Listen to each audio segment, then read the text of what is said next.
Kita masih nantikan tentunya seperti apa nanti vonis hakim, apakah bisa lebih ringan atau mungkin bisa sesuai dengan ekspektasi pihak keluarga, bisa lebih berat begitu, atau mungkin jangan-jangan sama. Tapi sebelum masuk ke membahas mengenai bagaimana nanti kira-kira hasil dari vonis Putri Chandrawati, saya ingin menuju ke Bang Nasrullah. Bang Nasrullah, kalau kita mau komentari mengenai hasil persidangan vonis terhadap Sambo hari ini, seumur hidup, lebih berat daripada apa yang dituntut oleh jaksa.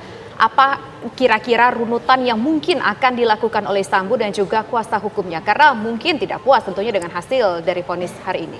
Tadi waktu kami istirahat ketika pertimbangan hukum sedang dibacakan oleh majelis hakim, saya sudah sampaikan kepada Pak Samuel. Saya ucapkan selamat, bahkan Pak Samuel, selamat. Hakim akan menjatuhkan putusan menyatakan terbukti pembunuhan berencana. Tinggal kita nunggu nanti penjatuhan pidananya.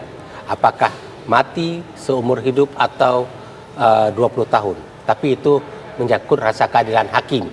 Kita nggak bisa perdebatkan di poin itu ya. Kita hanya bisa merasakan adil atau tidak versi kita.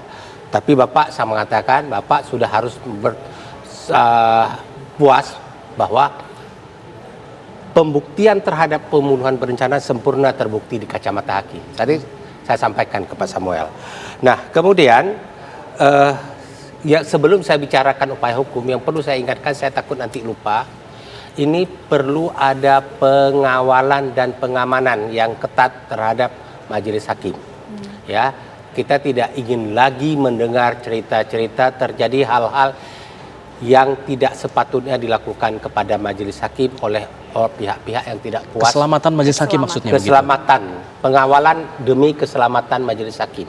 Ya. Secara fisik. Secara fisik kita pernah melihat sebelumnya bahwa ketika orang tidak puas dengan putusan majelis hakim, ada yang sampai dibunuh. Ya. Nah, ini kita harus jaga benar. Karena ini mungkin jangka waktu menjaganya tidak cukup 1-2 hari, mungkin paling tidak setahun harus dipantau terus, intelijen harus bergerak terus memantau majelis hakim ini agar dia benar-benar terjaga dan dia kemudian tidak timbul rasa takut lagi untuk memutuskan hal-hal kayak begini di kemudian hari. Nah, kemudian terhadap putusan ini pihak-pihak yang tidak puas bisa mengajukan upaya hukum. Ya, siapa saja yang bisa mengajukan upaya hukum terhadap ini. Nah, upaya hukum di dalam hukum kita itu diatur ada upaya hukum biasa dan luar biasa. Upaya hukum biasa itu adalah banding dan kasasi. Nah, untuk putusan yang bersifat menghukum ini, upaya hukum yang bisa diajukan adalah upaya hukum banding. Banding dulu. Nah, pihak mana saja yang bisa mengajukan upaya hukum? Hanya 2 pihak yang ada di persidangan, yaitu jaksa penuntut umum dan terdakwa. Ya. Nah, dalam kasus ini ternyata saya melihat dua-duanya bisa mengajukan upaya hukum banding. Pertama kita lihat dari sudut kacamata jaksa penuntut umum. Ya. Karena dihukum melebihi yang dia tuntut. Boleh, berhak. Bisa saja dia mengajukan. Tapi saya rasa jaksa penuntut umum pun sudah sepakat bahwa kasus ini terbukti secara sempurna pembunuhan berencana. Saya seyakin-yakinnya bahwa jaksa penuntut umum tidak banding karena putusan melebihi yang dituntut. Ya. Penting tadi tujuannya terbukti tadi ya. Yang kedua adalah terpidana.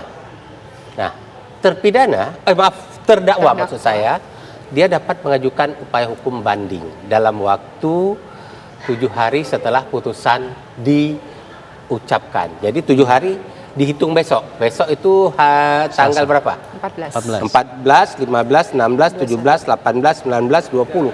Tanggal 20 itu paling telat dia mengajukan upaya hukum banding. Jika tidak diajukan upaya hukum banding, maka putusan tersebut berkekuatan hukum tetap di tanggal 20. Jadi kita pantau-pantau saja. Nanti tim TV One memantau di Pengadilan Negeri Jakarta Pusat, ada nggak pernyataan mengajukan upaya banding oleh terdakwa Ferdi Sambo ini. Nah, saya ingin mengkritisi sebuah sistem peradilan. Sebenarnya, yang korban kan putranya Pak Samuel. Ya, seandainya diputus penjara 20 tahun terhadap Sambo, jaksa menuntut hanya 20 tahun misalnya, diputus 20 tahun. Keluarga korban tidak puas dengan itu. Adakah ruang bagi keluarga korban untuk melawan putusan itu? Itulah yang kita sayangkan, sistem peradilan ada, ya? di dunia ini tidak ada yang mengakomodir rasa keadilan korban.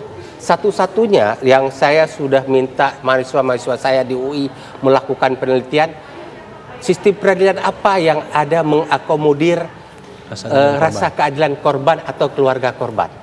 Tidak semua dititipkan kepada jaksa penuntut umum. Seolah-olah jaksa penuntut umum ini sudah mewakili kepentingan umum, mewakili kepentingan negara, mewakili juga kepentingan korban.